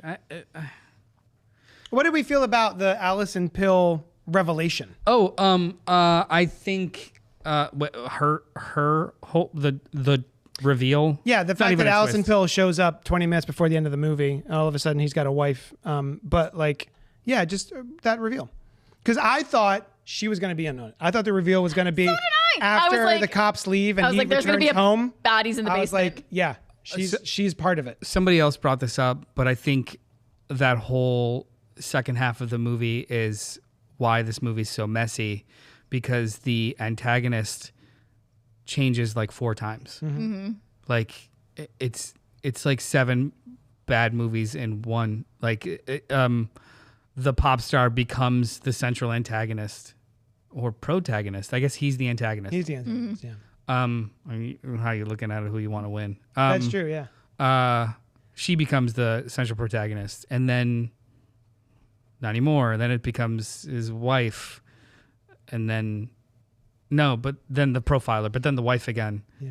And the problem with that is that these characters aren't even introduced until 3/4 through the movie. Yeah. And I'm sorry, but they're also like half of them are weak because we don't even know them. Yeah. Like I also thought the profiler was going to be revealed to be his mom somehow. They kept talking about mommy issues, and I'm like, I was going to be pissed if they did that. I'm like, how did you do that? I also too, I think like I am all for nepotism. I think it's great. Do it. Having the central plot around his daughter as a pop star is fine. Totally competent. The songs are not bad. No, the songs are good. I remember being like, oh, these songs are pretty good. They did a whole album and released stuff. Yeah, good pop stuff. Like we literally take breaks from the movie to watch performances, and it's like it's a little much, but okay. But then she literally becomes a speaking role for the duration of the movie. She becomes the main foil, and it's like the protagonist. It's not that good, and like it's just a little upsetting. In so much as like I think I said to you, I was like I think. This should have been like a stunt casting. You said to me, "Oh, could you imagine if they got an actor for that role?" I didn't mean it that mean sounding, but yeah, it's like she's not. She's a pop star. I think it would have been cool if it actually maybe was a pop star that also acts, or a stunt cast actor, or something like that too. Because it was a lot of heavy lifting for this first time person. I loved the idea of crowdsourcing. Oh, that was great on her live. That was I did like that. Such a good idea. Like, oh, hey, this movie's got some sauce. Let's go. Yeah. And then it just moves on to something else that was uninteresting. And like every time the movie had any kind of momentum or any kind of charm, it just like smacked that out of your eyes. I also just want to say, for the wife who suspected that her husband was a serial killer, if I were in that position, I don't think I'd send my daughter alone with him. Right. To a concert. I would go to or something. I would have called the cops sooner instead of trying to initiate set a giant trap by leaving a crumpled up receipt at possibly a crime scene, even though she had no evidence of a crime. Yeah. And neither did they. The police have no evidence that it's a crime scene. They find a receipt and there's a call. But there's the film cast guys brought this up. There's no ticket information on the receipt. There's no fucking seat information. When they said that, I was like, there's no seat number on the ticket. Why do they think it belongs to the killer too? It could have belonged to somebody that's dead now and can't go to the concert. All good What points. the fuck is going on? Yeah. In the story, I thought what was going to happen in the beginning, because they get offered better seats by a scalper. So I thought, okay, maybe they know where he's going to be sitting, but he's going to get better seats. He's going to get 10th row seats from the scalper. And someone else is going to be in his seats. That would have been a nice little thing. I thought it was going to be something like that, and then he doesn't take the tickets from scalper, and I'm like, oh, okay, so it's something else. I wish they did that. This was such a fun premise, and like, because why introduce the scalper? And because why introduce half of the information that's in the beginning of the movie that doesn't have any kind of effect in the plot? Man, I thought he was going to like luck his way out of like not getting caught up. So that would have been cat and mouse. That I thought it was going to be like cool. that. Yeah. That's a great idea. But be like, I'll buy these tickets, or I'm going to leave and go to the bathroom right when they're going to search my seat. Or the entire the reveal at the end it weakens the movie even more, because the entire concept of the whole fucking thing is so flimsy. Yeah, it's not even fun flimsy. It's just they put all those resources because they got an anonymous call and a half of a receipt. Yeah. They fabricated an entire... But he's the butcher. Do you know how many fake calls that 911 gets whenever there is someone out there who's trying to be caught? They get so much fake shit. And again, I think that this is all forgivable if the movie was fun. Yeah. It's got spurts of fun. Yeah. But it's not fun. Sorry. In the wife's defense, because I just came for the wife, I will say, taking a big swing and accusing your husband of probably like 15 years or so of being a serial killer. That's not something you do unless you're 100% sure. So maybe that's why she's like, okay, maybe he isn't the serial killer. Yeah. maybe the concert when the police will reveal he's not the serial killer. But yeah. Yeah. Never mind. She doesn't know that he's the killer. She thought he was having an affair. Sets this trap. Yeah, she thought he was having an affair. She followed him to the place. The place didn't have any murder scene, but it was... She put it together with the news footage that they saw of one of the abductions. Yes. So she took that piece of information, had a nagging feeling, and then decided to leave the ticket receipt to see what's up and made a call. I think they might be going to this concert. Right. Okay. Was anyone surprised at all that there was something in the pie he was eating? No. It was very clear, right? Yeah. We knew that there was something in that pie. Okay, cool. I did like that scene in general just because Josh Hartnett was like, he was able to go full villain. There was only like two times in the movie he was able to go full villain. And the whole idea of this will take me 5 bites. I was counting his bites because that's narrative tension. He gave you the parameters of this conversation and you're like, Kill Bill. What's going to happen in the next? She's only got so much time. What's going to come out of her mouth? What's going to happen next? So like that sequence was great. Yeah. And then it just kind of went nowhere. Yeah. I would have grabbed the boiling hot teapot and just bam. Bam. And I get, Or so I say. Also, I've never been in that scenario. Is this in the reality of Split and Glass and shit? Probably. Because he takes 5 tasers. Yeah. Yeah. What was after being poisoned? He's poisoned, takes like 5 tasers, and like veins pop out. He's just like fucking crazy. I'm like, this is a superhero shit. You know what I did? Out of nowhere? Maybe? I'm still trying to decide if I like this or not. The fact it's now your number one M. Night Shyamalan. Yeah. No, I'm go. trying to decide if I like this element of the movie. We got to wrap it up. But like, what's her name? The pop star. Lady Raven. Lady Raven tries to do the Jason Voorhees, Mrs. Voorhees trick on him. God. Like, I'm going to pretend, like I'm right next to you. I'm going to pretend to be your mother because I know. He falls for it a little bit. He's like, I'm not going to fall for this. He doesn't. I don't think he does. He clearly is like, I know what you're doing. I know what you're doing. And the fact that he calls that and then doesn't work. And he's like, all right, let's go. And then it happens later because he's drugged and tased. I'm trying to decide if I like that it actually worked the second time. So I think I do. Because I was I wasn't engaged enough by just the movie. I was kind of like thinking of the logistics of the movie in real time as opposed to just like letting it wash over me. Yeah.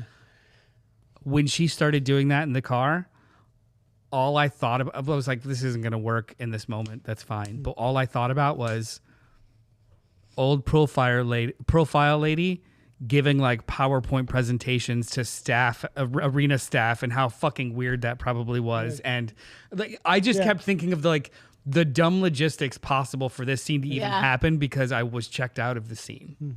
Like, and that just like, I can't get that out of my head because even the over the radio stuff of like, he will look like anyone else and he may think that like, hey, chatter. Keep it down. I love that. It's cool so in dumb. general. You know what? Silly. I would have totally been okay with like her doing that as just voiceover that's disembodied. But like the practicality of the scene, it was just so weird. Yeah. I get more worked up about mediocre than I do about bad. I think there was so much cool that could have been, and that almost ticks me off more. Something else I noticed, and also the other podcast brought it up, the Slash Film guys. You should listen to Slash Film. They're or great. just Slash Film. Filmcast. It's They're not great. Slash Film. Oh, it's true. Filmcast. It's great. He is so upset. Like, he is trying so hard to evade these cops because they're questioning people. And yet the whole movie is him being charming and making up lies on the fly and getting out of sticky situations by being charming and lying his way out of stuff. So why was he so terrified of being brought into a room to get questioned? Yeah, didn't one of them say like delete the app and walk through? Yeah. Like, Yeah. Okay. Again, that's just Did like they have a photo of him? no. They know he has a small animal tattoo somewhere. He's a man in his 30s or 40s with a small Well, I animal was wondering if tattoo. there was like a really fuzzy I don't know if it was brought We up. saw Like the maybe there video, was. and Did it's we? just him. A It's just hand literally a comes hand through it. Like yanking. it's nothing. Oh, I don't remember. Oh, the van. Enhance. Okay. Hands. All right. It's. Yeah, he could have just I don't think this was a good lied his movie. way through the Just thing. yoinked him. When you Yeah. can, when you Unless they can, pretended to be his mother, then he's fine. This is like this is like the thing where it's just like, hey, if the central conflict is predicated on, hey, two people just don't want to talk at each other, and it all falls apart. The whole movie falls apart by just applying like an ounce of logic. Yeah. The whole thing, and it shouldn't be that House of Cards, man. This dude has made a dozen movies. And some of like the best genre movies, and this was nowhere near that. I think what I said to you was, it's not a bad movie for a first-time director. This is like it's a bad TV movie. This isn't good. Yeah. It's well- also, you know what? Yes, it's ugly. It's not a good-looking movie. Like compared to Signs and Unbreakable and Sixth Sense, it is not a very good-looking movie. You Or the didn't first like Omen? staring at- Or The First Omen. You didn't like staring at Josh Hartnett in his weird POV, The- smiling at you. Also, for a Taylor Swift style, like huge, the most boring-looking stage show. Oh, funny. Yeah. Like it's a fucking arena, Yeah. screens, dancers, things. It's just like 2 tarps and then like 5 dancers. Like Should be a bigger- This is an event that people Yeah. are freaking out about. I Come do on. love my favorite part of the movie, and I seem to have taken that with me, is the very last scene where he is getting out of his handcuffs and he is just delighting himself. I was so annoyed. He wasn't sure if he'd be able to get out of it or not, and it seems to be working. And then he's just kind of giggling to him. I love that performance. The performance, yes. Yeah. But I But, was like- like, that's like his third escape after the last But, three escapes. I mean, and I'm that's- he's like, good at I was escaping. so. They're arresting a fucking serial killer. Let him put the bike up. Yeah. Let him that too. let him hug his daughter. There is absolutely no way they no would let fucking him way. hug anybody. They're smacking his head when they put him in the. They don't care. Yeah. Like, come on. But he's Josh Hartnett, so maybe He's dreamy. maybe they will. Why? You know what? Why'd they make him put on a shirt? Movie falls apart. Well, let us know what you thought of Trap by M. Night Shyamalan, and also 5 stars. What's your favorite M. Night Shyamalan movie? Pink says Dark Knight Rises taught me that thousands of police can hide for months in a sewer. Movie cops are like Russian nesting dolls. Just go with it. What did they eat down there? Each other. Rats. There were double the cops when they got in there. Killer Croc think was people feeding I would- them. hate Dark Knight Rises. By the way, I hate that movie. Again, his I think favorite that's 75%, 60% good. 20% good. 25. It's my least favorite of the trilogy, which I think like a lot Yeah, I of people. mean, That's yeah. yeah. Well, thanks so much for hanging out with us, and we'll talk at you later. Oh wait, no. Is there any? Nope, never mind. I was gonna throw it to Alice, but you don't have anything right now. Tell them about your podcast. Oh, listen to my other podcast if you want to. Inside the Morgue. Not if you want to. Maybe. Do it. Do it. Do it. It's on Losers. Spotify, Apple Music, or wherever you get your podcasts. You don't have to look at me. You can just listen to it because it's an audio only podcast. What do you do on this podcast? We watch, it's me and Jess, who are both forensic autopsy technicians. We watch crime dramas like Law and Order, CSI, NCIS, and a few other ones that I'd never heard of until we started doing the podcast, like Rosewood, which is nonsense, but fun nonsense. I remember that show on Fox. And we break down the entire episode. So if you don't want any spoilers for these, forewarned, we spoil the shit out of them. And we just rank how accurate they are. We give red flags, green flags for like things they do very, very wrong and things they do very, very right. And then we'll talk about whether or not the show is based on any true events that happened, and which a lot of them are, even though they always start with, this is not based on true events. They're always a little bit based on true events. It's So, yeah. always written. Yeah, headlines. we're a little behind now because Jess and I are both busy with working inside a morgue and also planning weddings because we're both getting married soon. So, yeah. So check it out. But yeah, check it out. We have, I think, 83 episodes. I was gonna say there's and backlog. You're There's good. backlog. We also watched some scary movies like Autopsy of Jane Doe. We break down. There's a two-parter. That's probably one of my That was favorite. awesome. That's one of my favorite episodes we Riveting. ever did. It That was so two-parter funny. was awesome. I've never So funny. seen Autopsy of Jane Doe. It's so solid. good. It's I've solid. heard. It's way solid. better than Trap. I know someone that says was low a bar. behind-the-scenes forensic person on it. Oh, that's cool. Yeah, I worked with them. Well, thanks so much for hanging out with us. We're gonna go get the fuck out of here. Love you. Good dude.